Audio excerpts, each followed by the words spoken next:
in Indian realities. So we are going. This is an Novo sponsored lecture.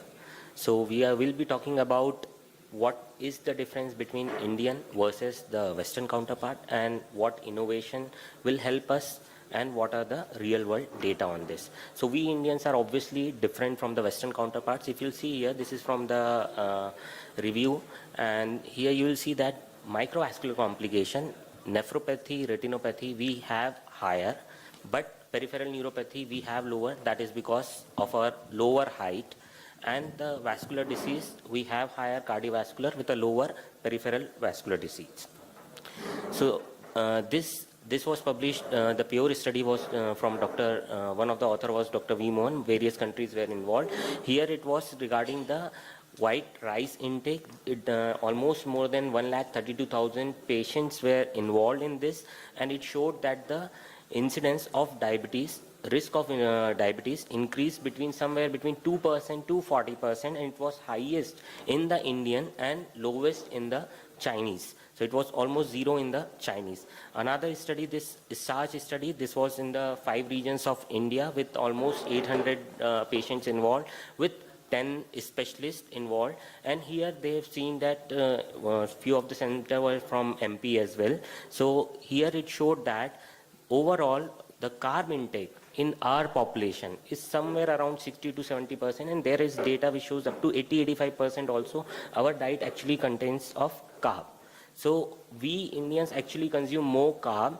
That's the problem, and that is why this PPG, that postprandial rise, is much higher, and we may not be that benefited with just initiation of a basal insulin. That is how we came with this co-formulation thing. Okay, and this study, everybody of you must have seen the Munier site, which showed that the higher HbA1c, when you go beyond 9%, all those, it's the fasting which actually impacts more the HbA1c, and there is a study which shows that lower end, it's the PP which influences more. But here you will see, this is from the Asian population. Here you will see this is actually from the Taiwan study, and this shows that even at the lower HbA1c, our PP contribution is much higher for that HbA1c versus the Munier study, which at the lower, somewhere around 6.57, it was the PP, but at the higher, more than 9%, 7%, it was the PP. That is how the concept of FFF, first fixed fasting, came.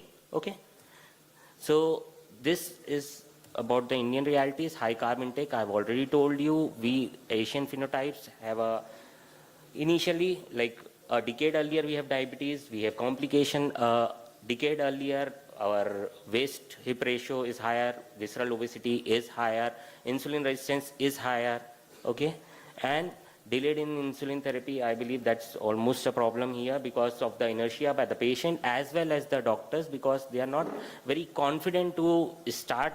And let's not talk about just initiation. It's about the titration and intensification. So almost that also is delayed. If you'll see the data, almost like 1 in 4 patient actually, or 1 in 3 patient actually have a good glycemic control in India. All those studies are there. Our average HbA1c is somewhere between 8 to 9%. And even those patients who are on insulin, only 1/4 of them actually have a good glycemic control. That means that well within the target. For most of our population, it would be less than 7% HbA1c. So we have these problems. We have high carb diet, high PPG levels, and patients on multiple drugs is still not, there's inertia to initiate insulin, and we need those insulin which are very simple and convenient to up titrate. That is also important. Not only to initiate, up titrate is also something we needed.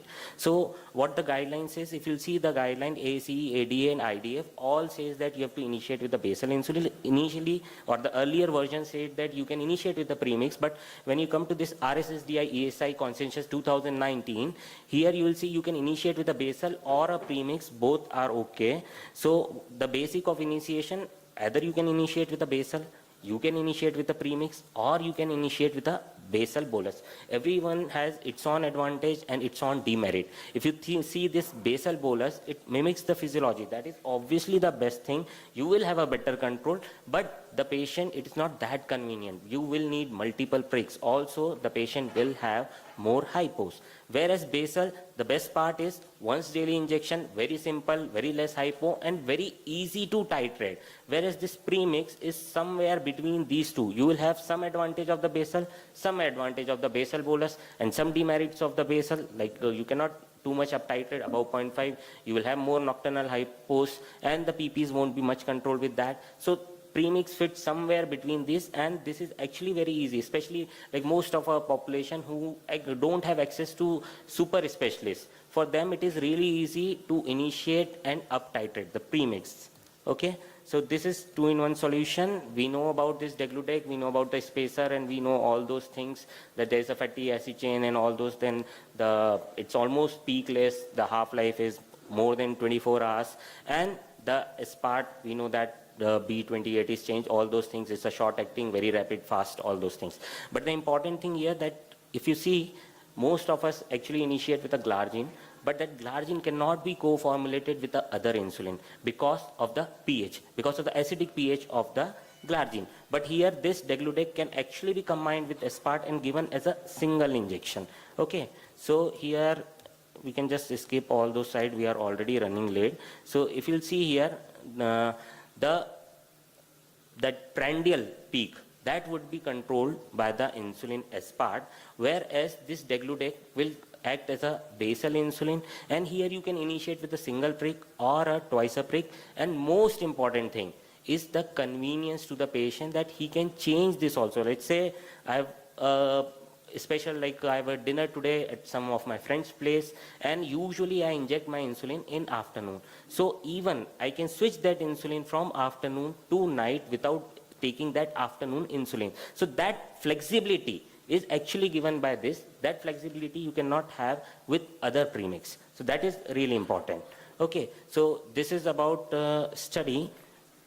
This is phase 3 trial from Japan, and here almost 300 patients, insulin naive were taken, 150 in both arm, U100 glargine versus IDEC SPART, 150 patients both. You will see here that the fasting was equally controlled. Actually, that is how they titrated the insulin, so I don't need to say that the fasting was not different. But important thing, there was non-significant difference between these two, between the hypos, nocturnal hypos, weight gain, and total daily dose of insulin. When you'll see the HbA1c reduction, it was higher in the IDEC SPART versus the basal insulin, that's glargine. And also if you see the number of patients who got HbA1c below 7%, it was only 1 in 4 for the U100 glargine and almost 50% for this IDEC SPART. And here you will see in this, I could not point it, but here you will see that the postprandial drop was with IDEC SPART. It was not there with the U100. Obviously, that's a basal insulin. And this diagram you must have seen many times, that even with this CGMS thing going on and everybody putting CGMS, now you can see all those peaks, and even those small peaks actually causes this reactive oxygen species to high up, and it causes oxidative stress. And now we have all those data which shows that even with this time in range, we have correlation with very strong microvascular, and some of the studies we have for macrovascular complication as well. Okay, so this is, and here you will see that the risk of hypo, though numerically different, lower for IDEC SPART, but it was non-significant. So I'll say it's almost same, no difference in the hypos overall or nocturnal hypos, also for the weight gain and the total daily dose. And here you 72% patient achieved their target, that's less than 7%. I've already told you, only 25% in the U100 arm, whereas 43% in the IDEC SPART arm. Okay, so this is all about, I've already told you. Okay, so this is very good. This is SMART study, real world evidence. That is study of management of diabetes with Rhizodec treatment. Here what they've done, they've taken this for a year. It's a prospective real world evidence, obviously an observational study, but a prospective study. Single arm, only on Rhizodec. Patients were evaluated at 0, 3, 6 and 12 months, and almost more than 1,000 patients were taken with the mean duration of diabetes of around 10 years, with the mean age of around 55 years. This was the study with Rhizodec, and here you will see that this is the baseline. The patients who were already on insulin, other than this IDEC part, were also included. So almost 27% were already on insulin and 73% were not on insulin. Here you will see the HbA1c fall was around 1.5 to 1.8% in all these patients, and the fasting drop around 50 and the PP drop was around 70 to 80. These are some post breakfast and post lunch drops. And important thing, if you see for hypo event, because see, you are giving an insulin with a short acting and a long acting. So probably we feel that the patient will have more of hypos because now you have added a component of short acting. Okay, but what the study says, you will see here within first 3 months, there were almost like 176 events, but the patient were repeated. So 67 patients, that means only 6.7% of the patient had hypo, and that too only at their first 3 months. After that, they did not have hypos, and severe hypos were 0. That is more important. Severe hypo was 0 after 3 months. So even after adding a prandial, a short-acting insulin, okay, your HbA1c is reducing without increasing incidence of hypoglycemia. That is really important. Okay, this is again, I have told you the RSSDI ESI consensus 2019-2020. They said that you can initiate with a premix, and important thing, you can intensify or titrate with this single insulin twice. That you can do. That you cannot do with a basal insulin, obviously. So that is important. And this becomes very convenient for the patient to understand, and also for the physician to up titrate. Okay, so this is all about this. And okay, so this I've already discussed. So recommendation is, if you are treating with this, you have to again monitor the fasting, something similar to a basal insulin. That is again what we do here. We take the average of the 3 readings or the lowest of the 3 readings and up titrate this premix IDEC part. You have to give with a major meal, and if you are giving twice, then the next meal, pre-meal sugars, you have to see, and accordingly you have to titrate, because there's a component of short acting with this insulin. So this insulin can be given to those patients who have this PP rise. Actually, we see fasting and PP difference also while we prescribe this insulin. Usually in general practice, we take somewhere around 50 as a cutoff, but there are studies which shows that less than 18, you have to give a basal. More than 54, you have to start with a prandial insulin as well. So in clinic practice, what we do is the 50 difference we see between pre and post. If there is more than this, actually this patient needs a prandial insulin, or if the basal goes beyond 0.5, then definitely we have to initiate. But this you can directly initiate, right? So this is postprandial. Spike is also controlled. The patient who are on multiple OHs, guideline says if the patient is already on 3 OHs, it's useless to add a 4th OHA. So where in these types of patients, you can give this flexibility in timing. The example I have just given you, that is the best thing with this insulin, and this cannot be done with the other insulins. Okay, and reduced injection burden, that is the most important thing, because since childhood, like, it's imbibed in our brain. Whenever the child goes to a doctor, if he do something, the parent will say, just keep quiet, otherwise the doctor will put in a needle, right? You'll get an injection. So that fear of injection is instilled right from the beginning. So that is actually reduced. The overall burden, that is reduced with risk of hypoglycemia is decreased. Nocturnal hypoglycemia is also decreased, along with a better glycemic control. That is again very important. And this is my last slide. So this is actually the, I would say, most important. Whatever you do, if you don't educate your patient, best of best insulin will fail.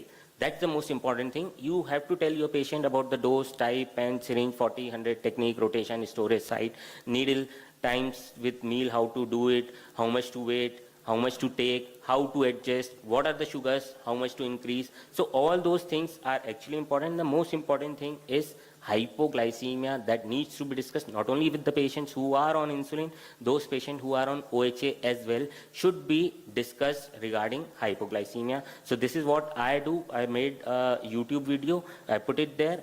patient just need to type insulin education Dr. Mayur and he'll get that video. It's in regional language. Within 10 minutes, we tell him everything regarding the insulin, all those points. I have told here that we cover along with the types of insulin and what he has to do in hypo, all those things, including the glucagon. So all those things, this is actually the most important. Until unless you educate your patient, the best of best insulin will fail. Okay. So in summary, we have this high carb diet. So we have this high PPG, insulin therapy had some limitation, but adherence is the major problem. Most patients who have this actually, when the sugars are controlled, they go back to OHS, and that is not what is to be done. Okay. So IDEC as part, this is this covers the fasting as well as the PP, so that the oxidative stress decreases, the time in range, actually that is what we are targeting, so that improves with this. So thank you for your patient hearing. Any question is welcome.